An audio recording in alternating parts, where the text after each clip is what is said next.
A breathtaking sunrise over Watamu, a coastal town in Kilifi County in Kenya, popularly known for its exquisite sandy beaches, breathtaking views, and marvelous resorts. Hello, I am Naomi Owino, a resident of Watamu, and in my story, I am going to share with you a side of this place you rarely interact with: hard drugs addiction. This has been an immense problem affecting the location for decades, causing so much loss, pain, and trauma to most families. But all hope is still not lost, as we have so many success stories of people who triumphed over their addiction. Mr. Karisa, a man in his mid-30s, is a good example of that. He battled heroin addiction for more than 10 years. Today, we engage him at his place of work as he takes us through his journey in addiction, when he began therapy and eventually being reintegrated back into the society. Currently in Timboni kwa Minyota, and I'm very privileged to meet Teacher at his carpentry shop. He's a recovered drug addict who is going to take us through his journey from when he was an addict to now that he's a recovered addict. Saizi hutumii tena uraibu. Saizi hutumii tena uraibu. Nashukuru methadone imenisaidia. Kuna methadone kuanzia 2019 mpaka nikaja nikatoka 2022. Okay. Nashukuru. Sasa niko na muda kidogo natulia, lakini methadone inasaidia. Ulianza uraibu lini na ni sababu gani ilichangia wewe kuingia katika uraibu? Nilianza uraibu tu na chenye kilinichangia sana kuanza uraibu, sababu maisha pia kwangu ilikuja kwa magumu, watu wakanitenga na mambo mengi, ndio ikanichangia kuanza uraibu. Na hata hivyo safari pia ilikuwa ngumu, mpaka nikaja nikaona tena afadhali niache na uraibu, ndio nikaingia kwa methadone. Na unga labda ulitumia kwa muda gani? Unga nilitumia more than 10 years. More than 10 years. Yes. Kitu gani ambacho kilichangia wewe kuona kwamba sasa sitaki kutumia tena unga, nataka kuachana na haya maisha? Ibidi kwa sababu niachana na unga, kwa sababu pia ilikuwa nimefamily, pia watu wangu wengi walikuwa wananitenga. Kwa nafikia mahali pia inabidi ukikosa pia unafikiria kuiba, mambo mengi, kabidi ndio nitoke kwa nafikiria kutoka. Okay. Ndio nikafanywa counseling, kaenda kwa methadone na imenisaidia. Methadone ilitumia kwa muda gani? Methadone nilitumia kwa miaka 2 na miezi kama 5. Safari yako ya methadone ilikuwa vipi? Ilikuwa ngumu sababu unajua ukweli methadone inakuwa na safari ngumu hasa kwa watu wa Watamu. Kwa inabidi kila siku una afford fare, unaenda Malindi unarudi. So siku yenye hauna inabidi ukae stage, utakosana na manamba, utakosana mambo tofauti. So ikabidi mimi mwenyewe nichukue uamuzi. Nafsi yangu tuseme nilichoka na ulipoanza methadone, watu walikusupport, familia labda? Familia walinisupport, lakini pia walengwa wenzangu walikuwa wakiniponda sana. Sababu walikuwa hawaamini kwamba unaweza kunywa methadone utoboe. Lakini mimi sasa nazoambia methadone inasaidia, kwa sababu nimeacha methadone na bado niko sawa. Na naona hapa kazi inaendelea, labda utueleze saizi maisha yako vipi? Si mabaya hivyo, lakini bado kikazi inahitaji niboreshe. Ningepata mtu ambaye anaweza kunisaidia kikazi, kuna ni boost na capital kidogo, pia ningeshukuru sana. Na hii ni talanta ama ulisomea? Hii ni talanta. Asante sana. Tutapitisha ujumbe, na kama kuna mtu yoyote mwenye angependa kumsaidia ama kukusaidia na capital, tunge appreciate sana, si ndio? And also kama kuna mtu yoyote pale nje ambaye yapigana na uraibu na hajui atajinasua vipi kutoka mtego, ungependa kumwambia nini labda? Ningependa kumwambia mtu yote ambaye anataka kujinasua kwa uraibu, methadone, anze methadone na atulie, asichanganye. Methadone inasaidia. Asichanganye na nini? Asichanganye, asivute unga, asivute bangi, akunywe tu methadone. Nasikize mawaidha ya daktari, methadone inasaidia. Mimi mwenyewe sikuwa naamini, lakini nimeamini. Ni sawa, wewe ni role model na tunakushukuru sana kwa story yako. tunajua kwamba watu wengi wakisikia utawa-inspire sana. Asante teacher. Sawa madam. I'm at the Omari project, Watamu DIC. This is where they offer different services to the clients, such as the needle and syringes program, counseling services, and family integration sessions. I am almost speaking to their psychologist, Madam Doreen, so that she can give us an overall perspective of how the department works with the clients to make sure that they effectively curb their addiction. My name is Doreen. I'm the psychologist. This is the Watamu DC. We offer services like counseling services, there is a feeding program, the NSP program, we offer HTS services, there is PNS services. What is the relationship between mental health and drug addiction? Drugs affect the brain, so it affects the way a person thinks, the behaviors and mental processes. Okay. Those are like the perceptions, emotions, and feelings. So what are the services that this psychosocial department offers when a client is brought to the program? Individual therapies, group therapies, family therapies, tunafanya family integration and integrations. Most of the addicts wako na bad relationship with their families. Do most of the family members come on board to support their people? Yeah. Family plays a great role in recovery. They are engaging themselves into businesses, wanatafuta vikazi, hawaibi tena, watu si wachafu tena. And improve the self-esteem of the clients. Counseling services inasaidia mtu it improve the coping mechanisms like stress. Stress inachangia sana is the main cause of addiction. That is very enlightening. And also, I'm thinking that there's a procedure that is always followed when a client is brought here. Yeah. Kindly take us through that. First, you welcome the person, you conduct assessments. They have to go through 5 sessions, counseling sessions. To take the background information, we try to understand why this person started using drugs and how. So, tukishaelewa hiyo inakuwa ni rahisi kutusaidia mtu. Then the second session, we talk about the methadone. We tell them what is methadone, the consequences of mixing methadone with other drugs, how it works, na vile itawasaidia. Okay. Then the third session, this is where we involve the family. Tunawaambia huyu mtu wenu amekuja anataka hii, mtakubali, kama watakubali itakuwa ni sawa, itakuwa rahisi. So we talk to them, tunawaambia methadone ni nini, because kuna misconceptions nyingi kule nje about methadone. Okay. So tunawaambia ukweli methadone ni nini, ni wakaji, na tunahitaji msaada.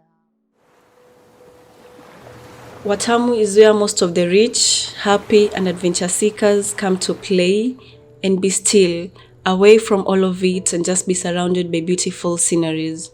As a result, Watamu Against Crime was formed. This is an organization that works with the police and security agencies to maintain the safety of residents, tourists, and investors. We are at Turtle Bay Resort, which is among the big hotels that offer high standard accommodation services, and we're about to meet Mr. Damian, who is the director and also the vice chairperson of Watamu Against Crime, who have strongly come forward to support the war against addiction. I'm currently in Mr. Damian's office. He's the vice chairperson of Watamu Against Crime. Here he is. I'm going to allow him to introduce himself. Hi, welcome to Turtle Bay first of all. My name's Damien, I'm the Vice Chairman of Watamu Against Crime, but my day job is Director of the hotel, Turtle Bay Beach Club, and I've been a resident of Watamu for 32 years. 32 years? Yeah. My God, that's I don't look that old, do I? I don't want to say you do, but you do a little bit. Okay, thank you. How has it been living in Watamu for you? Wonderful, that's why I'm still here. It's a beautiful place to live, it's a fabulous community to live within, and we're all very keen to make sure we can maintain it that way. Okay, thank you. And also, Watamu Against Crime is such a great organization, but at the same time, there are people who might not know what it is. Can you kindly explain it to us, what Watamu Against Crime is? Watamu Against, it's a neighbourhood watch type of organisation, and we aim to assist the police with logistics, transportation, and make them a more efficient engine within the Watamu community. Okay, so those are your objectives, or do you have others? We want to keep Watamu the way it is, a safe place, a place that people want to visit, a place that people want to invest in, and continue to come to as tourists. Okay, thank you. The name itself describes that it's Watamu against crime. So if I may ask, what are some of the crimes that you've mainly experienced in Watamu? They range from petty crimes, theft, burglary, muggings, a certain element of domestic crime. I think domestic violence, sorry. I think the biggest problem we've seen is with COVID, the rise in the numbers of disaffected youth who have chosen to opt out of schools. And these are obviously prime targets for people wanting to bring in a drug trade. So there have been many youth have been taken by this problem, certainly over the last 18 months, and we've seen a rise in it. That's sad. So clearly there's a relationship between drug addiction and crimes. Oh, absolutely. Yeah. How would you describe it? Are most of the crime-related incidents that happen are conducted by people who are using drugs, or that is just a slow percentage? No, I think the thing is that when you have an addiction, people they need to fuel their addiction, and therefore they need to find resources to supply themselves with what the drug tells them they need. So they will do anything to make the money in order to get more drugs. And this is the big problem with drugs. It's not just a problem in Watamu; it's a problem globally. Okay. So addiction will drive them to commit crime so that they can get money to sustain their addiction. Absolutely. Thank you. And have there been any incidents of addiction in your hotel? Not that I'm aware of, but we had previously quite a big problem with alcohol. Okay. And we didn't want to take the stance that we throw them back into the community. So we brought in a program whereby if they were found to be under the influence, they were put onto what we call an alcohol report card, and they had to voluntarily be alcoholed every 3 hours during an average sort of 8-hour shift. Okay. And we found this helped more because it helped them sort of get off it rather than chucking them away, removing their livelihoods by taking their jobs off them. Okay. I think that's a very great point, because most of the times when people are handling addiction, they think it's just a matter of chasing them away or taking them to jail. But I appreciate the fact that you're giving these people a chance to change, a chance to be different so that they can still continue with their lives. Absolutely. I think if you throw the problem back into the community, the problem hasn't gone anywhere. Exactly. And it's your community. Yeah. So you're going to be dealing with a problem down the line, even if it's not directly within your establishment. That person is in your community with the same problem they had when they were in your establishment. So you've not won anything. Yeah, obviously we were aware of the drug problem growing in Watamu. Mm-hmm. We'd heard of the work you were doing, and so we invited you over. And as you remember, you gave a very good deposition to the joint security team, which includes the police agencies and KWS and all the security companies, and you explained to us what the Amari project was doing. And from this, we realised the huge need in Watamu to help you advance your work within the community. Obviously, when you contacted us saying that you'd got this methadone distribution centre up and running, but it required a little bit of extra, we felt that it was something that the WAC could assist in orchestrating or bringing together. So we then went to the various major players, businesses within Watamu, explained what was the requirements, and said were they prepared to help. So we then, and they very quickly said, wow, yes, this is something we really need to be involved with, because they all know of the depth of the problem and how important it is to assist you in progressing with the work. Okay. How many donors are we talking about? For this first tranche of work, we approached 7. So it was the hotel, all the main hotels, and a couple of other outlets. So we had Temple Point, Kobe Restaurant, we had Turtle Bay Beach Club, Medina Palms, Hemingway's, Ocean Sports, Roberto Lenzi with 7 Islands. We had Non Solo Gelato and Amani Resort.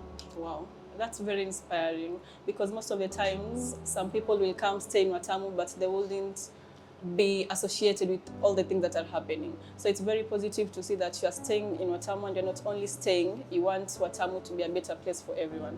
So thank you very much for that, Mr. So Mr. Damian, the methadone program will soon start operating, and we're very hopeful that there are going to be a lot of success stories. There already are actually, and they're going to be highlighted. Some of them are going to be highlighted in this documentary, but for the ones that are going to come from the Watamu MAT program, What are your plans for them? Not all of them, but do you have any measures that you've put in place to support some of them? Obviously, I've not looked into the whole issue of rehabilitation post the methadone, but obviously we're an equal opportunities employer. We understand the good work that's being done, and we would want to help to try and sponsor it moving forward.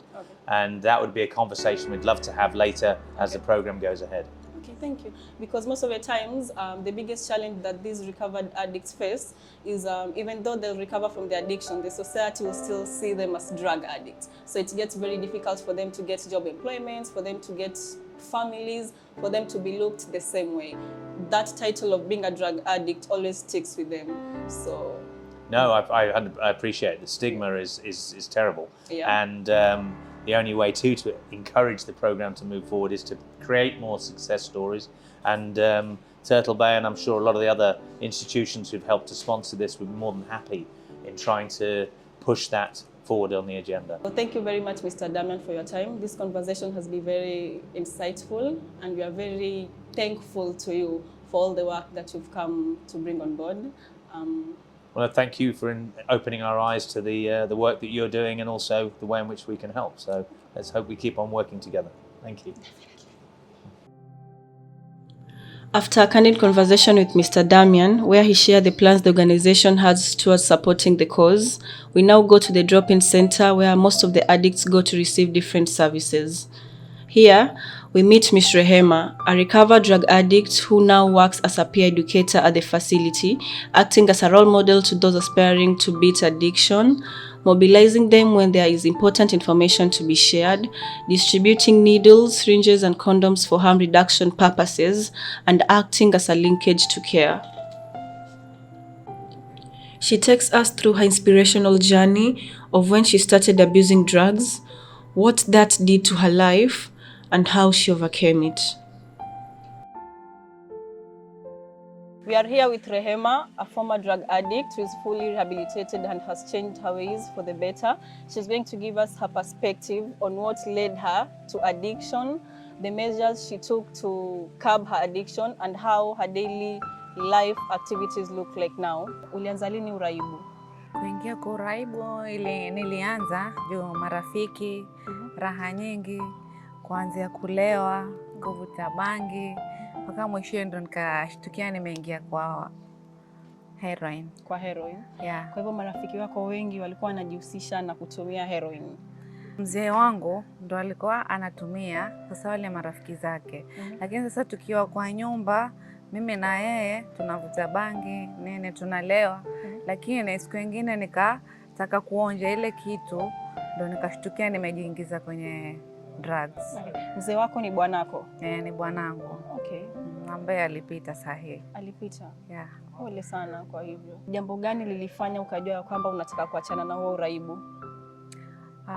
Kwa sababu mitaani unaongeleka vibaya, familia nayo inakosa kukuamini. Halafu huo wakati nilikuwa niko na mtoto mmoja, hasa mtoto ikawa anakosa malezi ya mamake, ndio nikafikiria kutoka katika huu uraibu. Angalau niangalie yule mtoto na hata ni mtu wa thamani pia kwa familia yangu. Na hata community nayo inaoni angalau mimi nimekuwa mtu tofauti, si yule mwenye kutumia zile mihadarati tena. Uamuzi ni kuingia katika methadone program. Ya methadone naishukuru sana kwa sababu hiyo ndio ilinifanya nikageuka hata niko hapa kwenye niliko. Isipokuwa nilikuwa nikipata changamoto nyingi, hii haisaidii, methadone haina maana nini. Sasa kama ningelifuatiliza wale hao maneno hayo, singekuwa nimemaliza hii program, lakini nikasema acha ningangane hivyo nimalize, nione kama ndio itanisaidia ama haitanisaidia. Lakini sasa nashukuru ule uamuzi wenye mimi nilikuwa nimesimama nao ulinisaidia mpaka saa hii. Labda kama kuna mtu yote hapo nje anapigana na janga hilo la uraibu, anashindwa, ataliepuka vipi? Kuna maneno gani ungeweza kumwambia? Mimi lenye naweza kumwambia hao wenye pengine wako na watoto wenye wanatumia huo uraibu, na wenye wanatumia huo uraibu pia wa focus na methadone, kwa sababu kama ni rehab nilienda mara nyingi na haikuwork. Lakini nilivyoingia kwa methadone, nashukuru Mungu nikaja niko sawa. Waamue waingie kwa methadone. Methadone ni kiboko yao na inasaidia. We are now at the Watamu Mat Clinic, where we're hoping that it will soon start operating. And I'm here with a clinician. I'll allow her to introduce herself.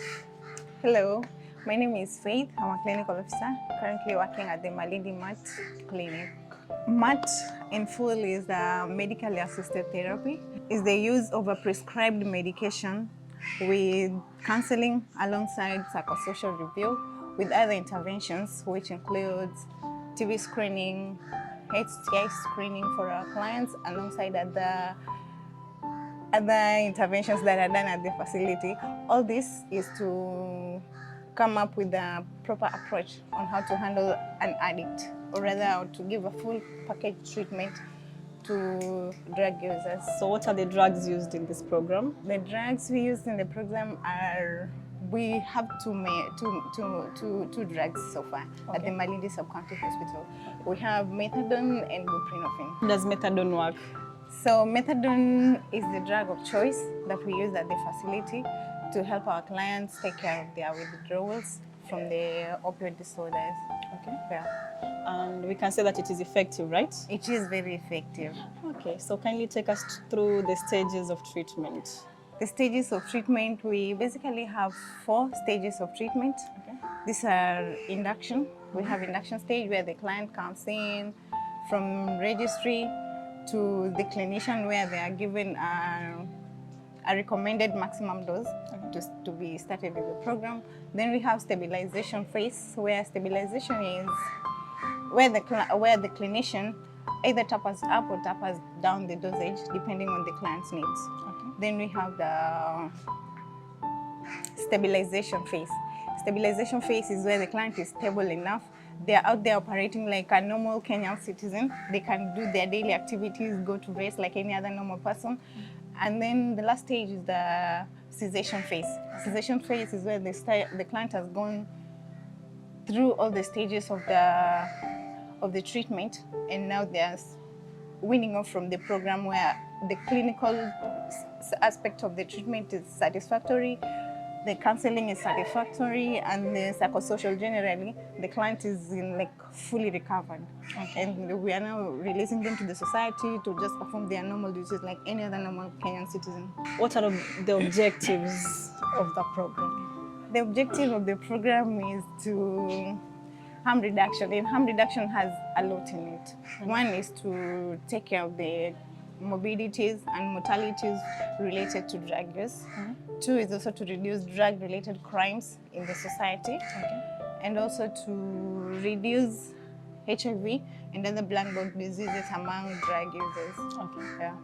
And maybe if I can just ask, I'm sure there are some challenges that the program faces. Would you be kind enough to share with us? Sure. Okay.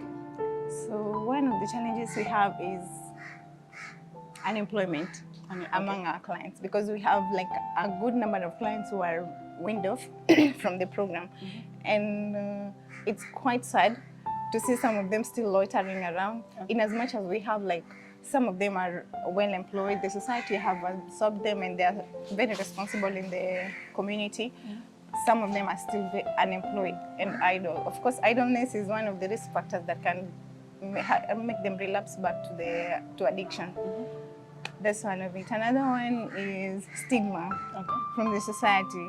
It's like the society really does not still understand how an addict does not understand how addiction happens. Like they don't have the general knowledge on addiction and how to handle addicts, and that's quite sad. So our clients, most of the time, they are stigmatized, they're left out on most community development issues, and this also stresses them and still makes them now get into the drugs even more. If I can ask, what are your personal experiences with working in the facility? It was a challenging one. When I first had an opportunity to work with addicts, honestly, it was not an easy journey for me to begin. But with time, I also came to understand that these are just people, and they're just sick like any other sick person in the community, and they need our care, they need our attention as much as any other person needs their attention out there. So the experience has been good. I don't have any negative experiences working with these people. It's been always good, like helping them come out of this jungle has always been like a dream come true for me. Okay. Yeah. So it's something that you're very passionate about. Exactly. Like I enjoy working with them. So far at the Malindi Mart, we have like over 1,200 clients. We've managed to successfully win off are about 190. Honestly, I know it's a lot, although the number is not quite encouraging, considering the time the clinic, when the clinic began. This clinic has been here for like 7 years now. Okay. You understand? So this might not be as encouraging to the outsiders out there, but to me this is a success because I feel like we've achieved so much, considering that we get feedback from the community members that the crime rates have gone low, the indiscipline cases among the community has reduced. That's a success for us. Okay. So you think it's a success? It's a success. I don't think it is a success. It is a success. Yes. Okay, thank you very much for sharing that. Welcome to Mvuvi Lodge, a beautiful residential area where we're about to meet a young man by the name Daniel. He's so hardworking and passionate in what he does, and he's going to share with us his side of the story, from when he started abusing drugs, what that also did to him, and how he started his recovering process. Mr. Daniel was amongst the first people to be inducted into the medically assisted therapy program in 2016 and successfully got wind of the program in 2019. This makes him a very happy and grateful man, as he's among the success stories that the facility proudly boasts of. We're about to talk to a very inspiring man by the name Daniel. We're going to find out his side of the story, from the time he was an addict to now that he's a recovered drug addict. Naendelea vizuri. Karibuni sana. And thank you for the drink. You're welcome. Ulikuwa katika uraibu kwa muda gani? Nilikuwa kwa uraibu kwa muda wa kama, alafu nikaja kukatokea mradi wa kusaidia walikuwa kwa Malindi. Mwanzo sikuamini kwamba ni mzuri, kwa sababu nilikataa. Watu wengi walisema si mzuri, lakini kwa sababu ya nilivyoona vile watu wanaendelea poa. 24th December 2016 ndio ulianza methadone. Kwa hivyo ni mambo gani labda ambayo ilichangia wewe kuingia katika uraibu kwanza? Marafiki na pia hii kazi yangu, kwa sababu nilikuwa naonana na watu wengi tofauti kutoka mbali. Pia mimi sikudhania nitaingia katika hiyo addict, lakini nilianza polepole tu. Polepole. Hadi kafika mahali ambapo you are so addicted. Kafika mahali nikasiasi tena kuvumilia mpaka familia ikajua. Alafu ndio ikawa wasi. Familia ilipojua ndio ilikuwa wasi zaidi, kwa sababu walikasirika na wakaona kwa nini umeingia hapo, na hayo madawa yanaua watu na wewe umeingia kwa sababu gani umeingia? Kuweza kujibu, kwa sababu mimi mwenyewe nilijikuta kumbe nimeingia kwa sababu marafiki hakuniambia hii ni hivi. Nilikuwa nafikiria navuta sigara kawaida ama marijuana, kumbe ilikuwa ni hard drug. Kwa hivyo walikuwa wamekuchanganyia? Mimi sikujua. January 2019 nikawa nimecomplete miaka miwili yangu ya methadone. Nikatoka nikaja tena mitaani, nikawa hasa naendelea kugeni vizuri. Ilipofika Disemba nikaenda Lamu kufanya kazi. Hii kazi ya Bama nafanya Lamu kazi vizuri, lakini COVID ilipoingia ndo ikabidi tukarejeshwe nyumbani, kwamba tutaitwa karudi nyumbani. Maana mimi kwetu ni hapa Watamu. Nashukuru Mungu, familia yangu inanipenda sasa hivi kwa kawaida, na nimerudi maisha ya kawaida, na mimi mwenyewe naomba Mungu aendelee kunisaidia hivyo ili sasa pia wale marafiki zangu ambao tulikuwa tukitembea pamoja wanione niko mfano mzuri, ili sasa wajue maisha si mihadarati, maisha pia yana change. Alafu sasa kwa na morali na bidii, huwa kitu ina change na unarudi kawaida, mpaka community na inakukubali tena. Mimi nasikia raha sasa, niko poa. Alafu pia ilikuwa Malindi. Ilikuwa Malindi. Kwa hivyo kila siku watu kama Watamu kwenda Malindi kwa sababu ya dozi yako. Hapo ilikuwaje? Mara nyingine pia ilikuwa nikikosa fare na siendi, kwa sababu Malindi ni fare, na ilikuja mpaka kwa mara nyingine ukiongea na wale watu wa matatu wanawapuzia adesha, au nikusaidia nini wewe, wenda huko alafu uje ufute tena unga, wenda huko uje ufute. tafuta pesa, sio kutonga mwenyewe. Kwani Mungu alikuwa kufutina pesa? Ulikuwa unasaidiwa na nani? Ulikuwa unasaidiwa kufanya nchini ukitafuta pesa. Sasa tafuta pesa, tafuta tikiti ungemaliza. Sasa mara nyingine unakosa tikiti, unabaki mtaani, unasikia vibaya. Kuna ile craving pia, kwa sababu maana ile dawa ilikuwa kama ungepata vizuri, ina maumivu pia. Asante sana Dani, umegusia masuala mengi yote actually, lakini hiyo issue ya community, umesema community pia inakukubali. Kwa hivyo saa hizi jamii imekukubali kabisa Sana. Yeah. Sana. Waendelea vizuri. Endelea vizuri.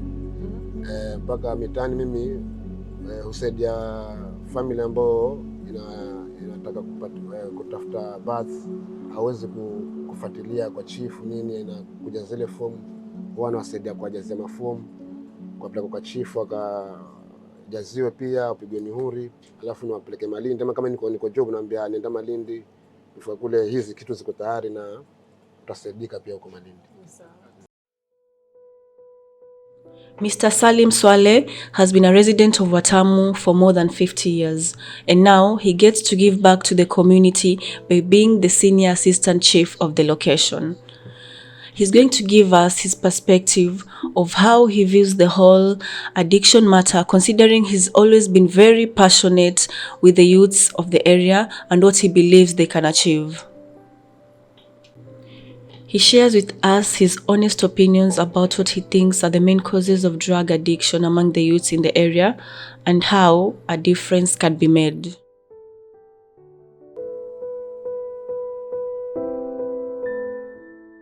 Habari za leo. Kwa majina naitwa Salim Swale Mohamed. Mimi ni senior assistant chief wa kata ndogo au sublocation ya Watamu. Okay. Na kukaribisha hapa tuendelee na ule mradi ambao umekuja nao. Karibu. Asante sana. Kwa hivyo Bwana Salim, umekuwa mkazi wa Watamu kwa muda gani? Mpaka sasa na miaka 54, nimezaliwa hapa, nimesoma hapa na nashukuru Mwenyezi Mungu nimeandikwa kazi hapa. 54. Kwa hivyo mimi ni mkazi wa hapa miaka yote hiyo. Okay. Kwa hivyo hiyo miaka yote ambayo umekaa hapa, najua kwamba janga la mihadarati limekuwa kitu ambacho kimesumbua jamii sana. Kiupande wako unadhani ni mambo gani haswa hufanya watu wajiingize katika mambo ya mihadarati? Kwa hakika janga la mihadarati naweza kusema kwa upande wa Kenya nzima lilianzia hapa miaka 80, miaka 90, na mwanzo wengi walikuwa hawajaingilia, hawakujua ni nini, lakini wengine waliona ni starehe.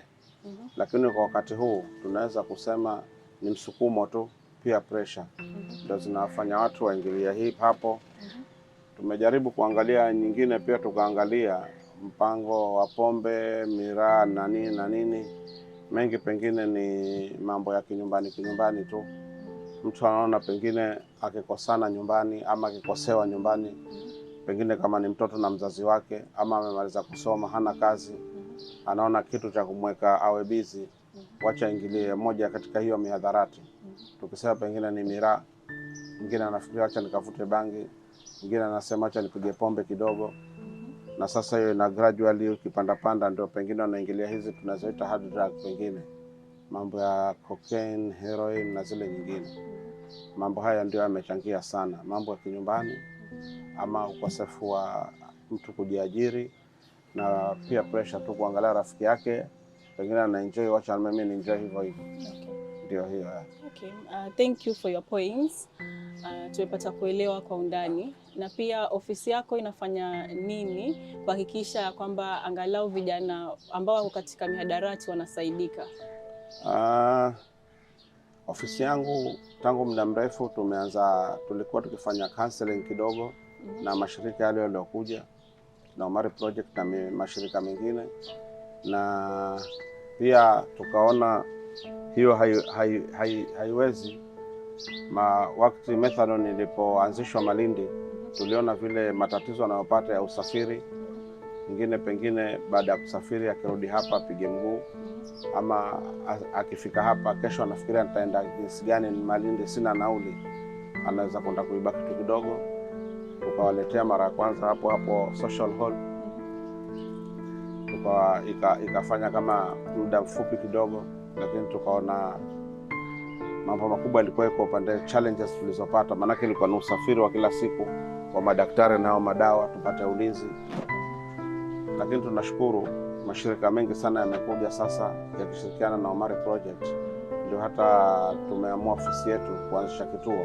Tumetoa mahali hapo karibu na Watamu CDF dispensary, tukashirikiana nao na kamati, tumetupatia mahali, tukaomba container ikaletwa, na hivi karibuni tunaona pengine inaweza kufunguliwa hapo.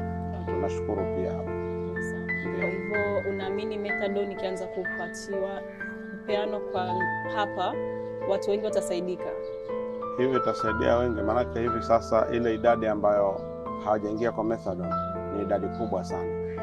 Na nimejaribu kuwauliza, tukishirikiana na wafanyikazi wa Omari Project pia na wale mashirika wenza, wametueleza ni kwamba wengi wanataka kuingia, lakini usafiri ndio inakuwa ni challenge kwao. Kwa hivyo tuna imani ikija hapa itakuwa ni wengi watajumuishwa katika huo mradi. Watu wakijiunga kwa methadone ama wakiamua wenyewe wanataka kuacha mihadarati na wawe successful in that part, waachane na mihadarati, ofisi yako labda ama na jamii nzima ya Watamu wao inasaidiaje watu kama hao? Kwanza ni kama tulivyokuwa na mkutano wa mwisho na shirika la Omari Project na wale wenzao, tulikuwa ni tuwajumuishe wanafamilia pia waingie katika huo mradi, na katika mradi ni kwamba wao wajione ni part kwa huo mradi kusaidia hawa walengwa. Kwa hivyo sisi tumeamua ni kwamba tutakuwa tukifanya vikao na wao. Hilo ni la kwanza. La pili, tumeamua hivi sasa tupate watu ambao ni wa enterprises ama entrepreneurs, wale ambao pengine walifanya masomo kidogo, tunaweza kuwaleta kama kwenye ajira mtaani hapa kwa mbunge, ama tukatafutia ajira ndogo ndogo watu wakajiunga. Manake wengi wanasema hawana ajira, lakini hatuwezi kuajiri kila mtu. Serikali pia haiwezi kuajiri kila mtu. Makampuni hatuna, mahoteli nayo ni ya season, lakini ajira hapa iko kwa mbunge hapa. Serikali kuu imetoa, watafundishwa masomo bure kama computer packages. Wakija nafikiri itabidi tukae chini sisi na watu wa ajira, hata wale ambao pengine hawakufika form 4, mtu ali drop out, lakini tuangalie kama kutakuwa na course maalum za watu kama hawa pia, ili yeye mwenyewe aweza kujiajiri online na akafanya biashara online. Hiyo mipango nilikuwa nimefikiria, na in the near future tutazungumza na watu haya hiyo ajira, tuangalie nao wataweza kuwa integrated, wafundishwe na wao pia. Mambo hayo yakifuatiliwa, I'm sure atakuwa na very many positive results. So hopefully ni mambo ambayo saizi yako tu katika mawazo, lakini yako implemented so that watu wasaidike. Alafu pia mara nyingi tukiongea na watu ambao katika mihadarati na ambao wanajaribu kutoka katika mihadarati, wao wanasema stigma is a very big issue venye jamii na waangalia. Mara nyingine hata mtu amejitahidi ameachana na uraibu, lakini vile jamii amwangalia bado wanamuona ni kama yule teja ama yule mlevi. Unadhani ni vipi tunaweza saidiana ili stigma ipungue? Hapo ndio nikasema inatakana jamii. Kama mtu pengine wazazi wake wamefariki lakini hakuna ndugu zake, hawa tuwe na mikutano na wao, hata kama ni mwezi mara moja. Tuwaelezee kwa kuwa hawa ni watu wametoka katika jamii na wamerudi katika jamii. Ni sawa tu na mtu amefungwa. Mtu akifungwa, akiachiliwa, jamii isipomkubali, yule mtu bado atajiona yeye bado ni mjela.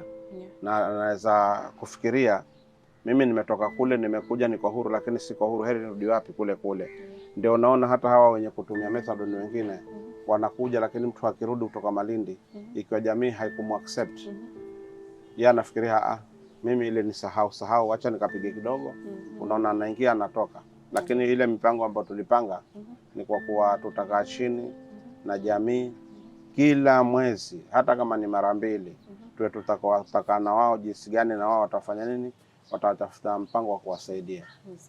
Kwa hivyo jamii iweze kuwaelewa hao ni watu aina gani na ni jinsi gani waweza kuwasaidia, si tu kuwatenga. Kabisa. Sawa. Na swali la mwisho, unadhani kuna matumaini katika hili janga la mihadarati? Matumaini yako, manake tuna mifano hai. Kuna watu wametumia mihadarati kwa muda mrefu sana, lakini mtu alipoamua kuacha, ameacha na hana nia ya kurudi. kunako pengine si kutaja watu majina, lakini watu wako wametumia, na hivi sasa mtu akija hapa anatoa ushuhuda, si ndio? Anakuambia mimi chifu upande ule sifanye nini nisirudi, si ndio? Kumaanisha methadone na haya mashirika na vile wafanyikazi wa haya mashirika wanavyoelezea na kuwafundisha, matumaini ya kuacha ipo, hata kama si kwa muda mfupi, lakini nimeshukuru tangu methadone itoke, hata kama ni watu 10 tumepata chini ya miaka 10 hivi sasa wamejinasua, hawatumii tena mihadharati. Hiyo ni success, mimi naona ni kubwa sana kabisa kabisa. Hao ndio watakuwa ni walimu na funzo kwa wale wengine. Maanake tulikuwa tukiona watu vile ambavyo ukimwona mtaani na mjini ukifikiria huyu hata afanye nini hawezi, lakini mtu amejikubali, ameacha, hivi sasa matumaini yako, tuta succeed. Sawa, asante. Maneno yako yametia moyo sana, kwa sababu mara nyingine mtaani wasikia watu wakipiga story kaambia hakuna matumaini, mambo yatakuwa hivi. So ujumbe wako utawafikia. Asante. Na wataacha kuvunjika moyo. Asante. Asante sana. Asante. Nimeshukuru. What we have highlighted here today is just but the tip of the iceberg. Addiction is still a very big challenge affecting the Watamu community. Every day different youths, men and women are affected and try so hard to triumph over the addiction. But they are the likes of teacher Rehema and Daniel, whose stories we have highlighted, and seen that just because you're an addict doesn't mean that it is the end of the road for you. There is still so much hope. And with the methadone facility that is yet to start operating, we really hope that the community is going to come forward and support us, support them with so much love, support, because these are people that belong with us and they deserve all the love that they can get. Also, we are very grateful to different stakeholders like the Watamu Against Crime who have come forward to support this with all their might, because they see the importance of such initiatives. With the likes of Killer Assistant Sub-Chief also, who see the importance of this and have come forward to assure us that we are going to get all the support from the offices. We say thank you very much.